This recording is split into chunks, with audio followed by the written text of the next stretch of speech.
Hey everyone, I'm Jordan with Blue Bison Web, and it is once again time for Website Tip Wednesday. Today we're going to be talking about using faces as visual cues.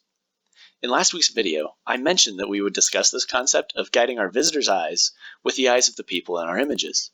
Sometimes we unintentionally guide our viewers' eyes away from our content by placing an image that's distracting. They'll spend time looking at the details of our image because it's pretty, and then only lightly glance at our text. They might take in a header or a tagline, but they likely won't read the smaller text we have below it. An easy way to fix this is by placing a picture of someone looking at our text. There's a famous study that involves two things that everyone should love: website design and babies. They tested two variations of the same website and tracked where visitors looked, as evidenced by the heat maps.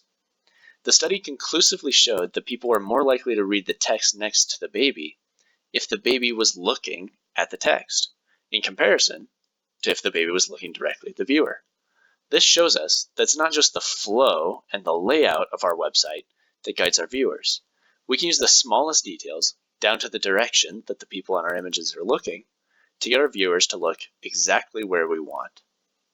We'll call it a wrap for today's Website Tip Wednesday. If these videos help you out, please like and share them so that they can help others. We live off your feedback, so please leave a comment below.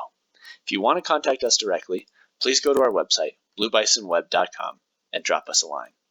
Thanks for watching, and have a great rest of your day.